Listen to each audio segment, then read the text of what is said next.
South Indians ஒரு பையன் வந்து நிக்கிறான், நல்லா மேன்லியா டைட்டா, அவனை பார்த்தா பயம் தான் வரும். நாட் பாடி பயந்துட்டு ஒதுங்கி அவன் பக்கத்துல போய் நான் இந்த நான் ஏதோ இவ்ளோட தெரிப்பேன்.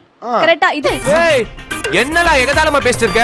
அடிங்க. North Indians cool dudes, they are always cool. உங்களுக்கு கூல் டியூட்ஸ் பிடிக்குமா மேன்லியான பசங்களை பிடிக்குமா?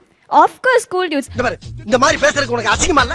அவன் கிட்ட போய் சண்டை போடுறதுக்கு நான் அவனை கல்யாணம் பண்ணிட்டு சந்தோஷமா இருக்க போறேன். நார்மலா சாதாரணமா சாஃப்ட்டா பேசினா நல்லா இருக்க முடியும். அவன் கத்தி கத்தி பேசினா அப்புறம் எப்படி வாழ முடியும்? ஓவரா பேசனேன்னு வெயி தூக்கி கொண்டு போய் மறுபடியும் கடலை போட்டுரும். சாஃப்ட்டா பேசி நாள் முழுக்க நீங்க குடும்பம் நடத்துறதுக்கு ஒரு பொண்ணை கல்யாணம் பண்ணிக்கலாம்ல. சாஃப்ட் இன் நேச்சர் பொண்ணுங்க தான், பசங்கன்னா பசங்க மாதிரி இருக்கணும். இப்ப கேட்டிங்களே, இது ஒரு நல்ல கேள்வி. பசங்க மாதிரி தான் இருக்கணும். அதுக்கு நீ எப்ப பார்த்தாலும் சண்டை போடுற மாதிரி இருக்க கூடாது. ஒண்ணு தெரியுமா, பசங்கள மாதிரி சாஃப்ட் யாரும் கிடையாது. நீங்க நோட் பண்ணுங்கப்பா சாஃப்ட்டாவே பார்த்து உங்களுக்கு வந்து போர் அடிக்காது. கத்தி கத்தி பேசுறங்க அப்படின்னு சொல்றீங்க. ஒரு விஷயத்தை கத்தி சொல்ல வேண்டிய இடத்துல கத்தி தான் சொல்லணும். சபாஷ், இந்த மாதிரி பெண்கள் தான் நம்ம நாட்டுக்கு தேவை. சாஃப்ட்டா சொல்ற இடத்துல சாஃப்ட்டா. அது ரெண்டுமே தமிழ்நாட்டு பசங்க, சொல்ல போனா சவுத் இந்தியன் பசங்க கிட்ட இருக்கு.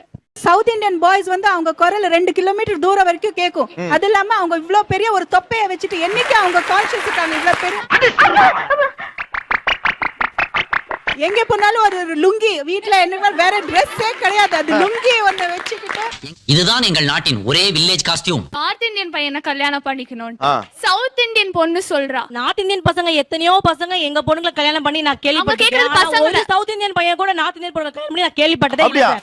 அப்படி சொல்லி தங்கம். ஆனா பாக்குறது மட்டும் சைட் அடிக்கிறதுக்கு மட்டும் வெள்ளை காம்ப்ளெக்ஷனா பார்த்து அடிப்பாங்க. கல்யாணம் பண்ணிக்கிறது உங்களே சொன்னாங்களா?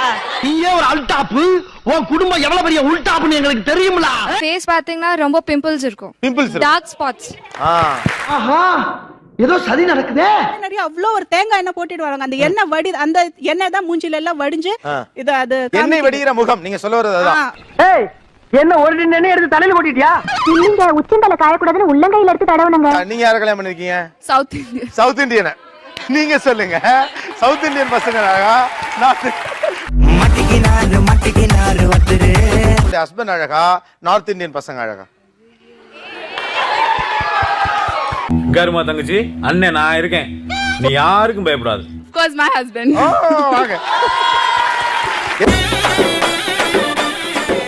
நார்த் இந்தியன் பாய்ஸ் எல்லாம் பாத்தீங்கன்னா நான் சொன்ன மாதிரி தான் மைதா மாவு. அவங்க ஒன் கைண்ட் ஆஃப் மைதா மாவு. மேன்லி லுக் இருக்காது. என்னடா இவன் வெள்ளை இருக்க, அவ்வளவுதான், வேற எதுவும் இருக்காது. நம்ம பசங்க அப்படி இல்ல, கருப்பா இருந்தாலும் எல்லா கலையும் சொன்னாங்க. கருப்பா இருந்தாலும் தமிழ் பசங்க கலையா இருப்பாங்க. Is it? பர்టిక్యులர் நேம் ஒரு 4-5 நேம் இருக்குன்னு சொல்லுங்க.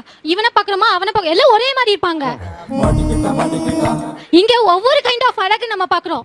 விஜய், சூர்யா, எத்தனை பேர் இருக்காங்க.